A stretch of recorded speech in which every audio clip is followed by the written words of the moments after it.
Hello my dear students, welcome to Kaushal ji की classes. आज हम लोग भारतीय संविधान के पार्ट 4 डिस्कस करेंगे, यानी कि भारतीय संविधान में कितने अनुच्छेद हैं उसको लेकर हम लोग डिस्कस करेंगे। ठीक है, यहाँ पर थोड़ी सी मिस्टेक हो गई है इसको लेकर, लेकिन भारतीय संविधान के अनुच्छेदों के बारे में हम लोग बात करेंगे।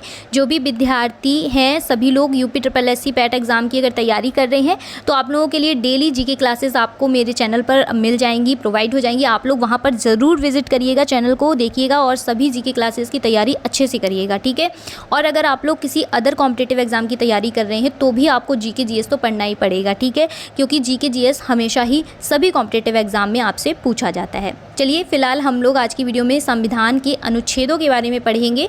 तो आप लोगों को पता है कि इंपॉर्टेंट आर्टिकल्स हैं। ठीक है, पार्ट 4 हम डिस्कस करेंगे और इसमें कुछ इंपॉर्टेंट आर्टिकल्स हैं जो आपके एग्ज़ाम में बार बार आपसे पूछे जाते हैं। ठीक है, तो जो इंपॉर्टेंट आर्टिकल्स हैं उनके बारे में हम बात करेंगे, जैसे कि 14, 21, 32, ठीक है, 370 और भी हैं, तो उनके बारे में हम बात करेंगे। ये आपके एग्ज़ाम में बार बार आपसे पूछे जाते हैं। भारतीय संविधान में कुल अनुच्छेद बहुत अधिक महत्वपूर्ण हैं, क्योंकि ये नागरिकों के मूल अधिकारों, राज्यों की विशेष स्थिति और संविधान की सुरक्षा से जुड़े हैं। अधिकतर प्रतियोगी परीक्षाओं में इन्हीं से प्रश्न पूछे जाते हैं। ठीक है, जो भी आपकी परीक्षाएं होती हैं, जो भी एग्ज़ाम्स होते हैं, उनमें आपसे अनुच्छेदों के बारे में बहुत पूछा जाता है, यानी कि आर्टिकल्स के बारे में बहुत पूछा जाता है। सबसे पहले बात करेंगे अनुच्छेद 14। ठीक है, देखिए, विधि के समक्ष समानता। ठीक है, विधि के समक्ष समानता यानी कि right to equality before law. Bharat में सभी नागरिकों को कानून के समक्ष समान अधिकार प्राप्त है। कोई भी व्यक्ति कानून के ऊपर नहीं है। इस चीज़ को याद रखना है। जो भी लोग दादागिरी दिखाते हैं, अपना थोड़ा अलग ही रुतबा चलाते हैं कि हम कानून से ऊपर हैं, तो आप लोग भूल जाइए, ऐसा नहीं है और ऐसा करना भी नहीं चाहिए। ठीक है, इक्वलिटी बिफोर लॉ प्लस ये आप नोट कर लीजिएगा। ठीक है, दोनों बातों का उल्लेख है। ठीक है, इसको आप लोग नोट कर लीजिए, equality before law plus equal protection of the laws. Next हम बात करेंगे अनुच्छेद 14 की। आप एक काम करिएगा, इस तरीके से यहाँ पर हेडिंग डालिए भारतीय संविधान के अनुच्छेद। ठीक है, यहाँ पर डालिए अनुच्छेद 14, अनुच्छेद 15। ठीक है, और उसके बारे में एक एक दो लाइन आप लिखते चलिए।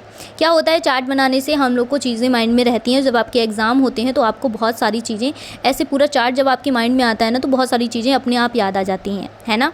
तो नोट्स ज़रूर बनाइएगा, बहुत इंपॉर्टेंट रहते हैं आपके एग्ज़ाम के लिए।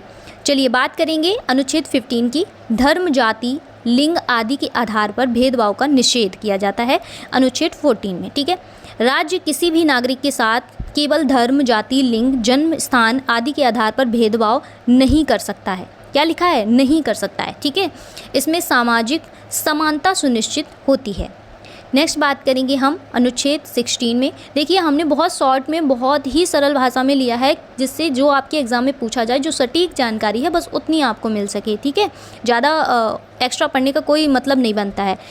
चलिए, सार्वजनिक रोजगार में समान अवसर। इसमें क्या आता है? सार्वजनिक रोजगार में समान अवसर। सभी नागरिकों को सरकारी नौकरी के लिए समान अवसर प्राप्त हैं, बट सरकारी नौकरी आ नहीं रही है, प्रॉब्लम ये है। देखिए, SC, ST, OBC को आरक्षण की व्यवस्था भी इसी अनुच्छेद में दी जाती है।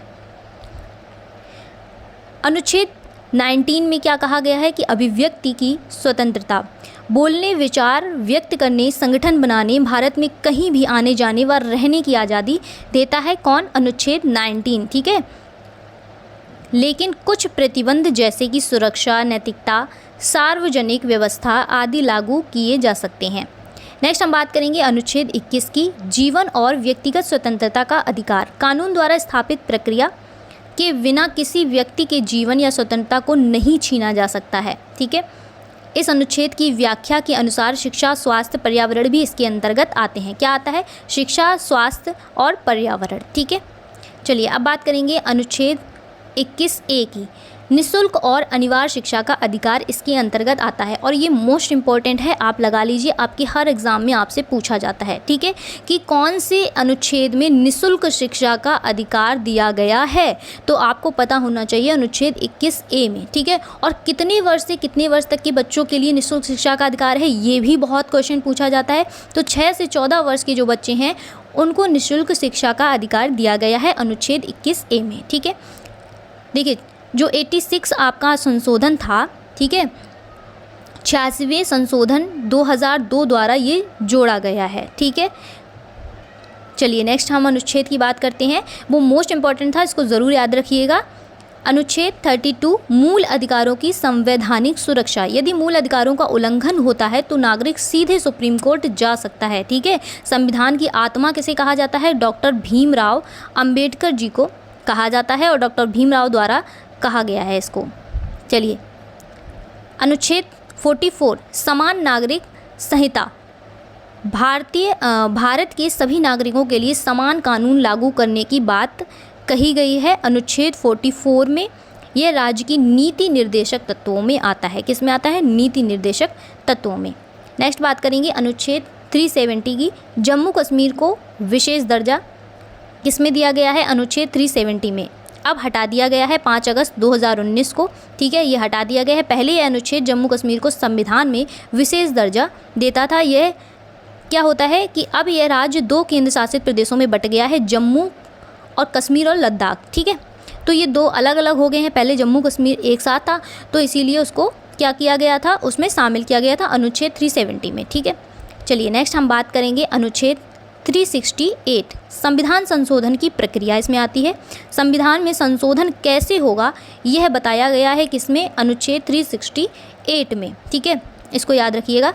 अनुच्छेद 368 के अनुसार संसद विशेष बहुमत से संविधान में संशोधन कर सकती है।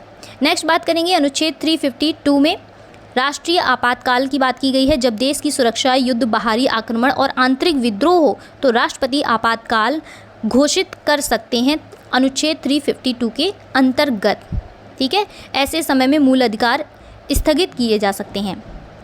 चलिए आज की वीडियो में इतना ही। और जो भी विद्यार्थी पहली बार चैनल पर आए हैं वो चैनल को सब्सक्राइब ज़रूर कर लीजिए, बेल आइकन ज़रूर दबाइएगा जिससे आगे आने वाली जितनी भी वीडियोज़ हैं उनकी नोटिफिकेशन आप तक जल्द से जल्द पहुंच सके। और अगर वीडियो अच्छी लगी हो तो एक लाइक ज़रूर कर दीजिएगा। आपका एक लाइक मुझे बहुत बहुत बहुत मोटिवेशन देता है और मैं और भी अच्छी बेहतर आप लोगों के लिए वीडियोज़ बनाने की बहुत कोशिश करती हूँ। चलिए आज की वीडियो में इतना ही, मिलते हैं नेक्स्ट वीडियो में, तब तक के लिए नमस्कार।